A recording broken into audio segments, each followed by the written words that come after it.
My name is Henry John DeGaitas. I was born in the neighborhood on Hudson Street. My family's been here since 1948. Oh, growing up in the neighborhood, it was very nice. It was like any typical neighborhood. I mean, kids hung out, we played. We went to the Dexter training grounds in the back, played baseball. We went to school. I went to school over here at Bishop McVinney, which is right behind the building over here. But it was a fun neighborhood. It was like any other neighborhood, like it is today. Yeah, my father came to this country in the 1930s. He was a Greek immigrant.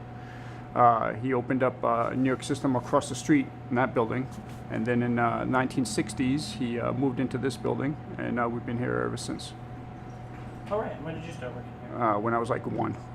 I was born into it. My mother and father. I'm one of 7 siblings, so 7 boys in my family. So we all grew up in the restaurant. This used to be basically a blue-collar neighborhood. We had so many factories down the street. We had Ralph Fastener. We had Klishner's, a whole bunch of jewelry companies. We had the military and the armory. I mean, that's what it was used for. There were two different brigades on each side, and every weekend it could have been 300, 400 soldiers doing their drills. And we grew up. They would come in here. We kind of knew everybody. So we got there was a lot of interaction between the people who actually worked in the neighborhood who came here. Like I said, it was basically a blue-collar neighborhood. But now the dynamics of the neighborhood's changed. You're seeing a lot of these factories being converted into lofts, apartments, and it seems like people tend to forget, or people, first generation goes, second generation, and my business kind of slowed down a little bit because that whole era of the way it was kind of dissipated, and then people move in who really don't know what John's New York system is or New York system, and they tend not to gravitate towards this side of the fence. Do you think of Cranston Street as being a real divide between? I think so. I mean, if you look at economic development from Westminster, right after from Dexter Street towards Federal Hill, I mean, it seems you have a lot of diversity in businesses like lawyers' offices and things of that nature, upscale restaurants. But when you come across, it seems like it changes a little bit, But I'd rather be on this side of the fence any day. Well, there's a lot of landmarks. I mean, you have these companies down the street over here. You got Pilgrim Screw Company. They've been in business since 1930s. You have Spanish Peanut Company, which is right down the street. They've been in business from the 1930s also. You get the Sterling Cleaners, which has been family operated since like the 1940s. So there's a lot of businesses. Even on to go further out, there's the people that I buy coffee from, Mills Coffee. They date back to 1860. And there's another company down the street called Palmer Spring, which is right off of Dexter Street. They've been in business since like the 1700s, and it's like 5th generation. I mean, and they're still in business, So, and it's like I said, it's amazing that, yeah, I'm a landmark, but there's a lot of people that have been around for a long time that you don't even know about. I mean, but what keeps somebody in business is, I think, personality, putting out a good product. I mean, it's basics. If you treat people good, people are going to treat you back. And like I said, I'm second generation. My father was first. Hopefully, my kids will follow in my footsteps, which were my father's footsteps and my brother's footsteps.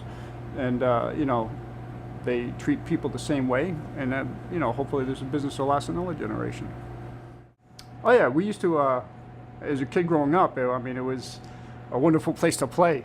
I mean, in the back, and now it's fenced off, you can't even go in there, but there used to be a flagpole. There used to be a flagpole on this corner, and there used to be a flagpole on the other corner.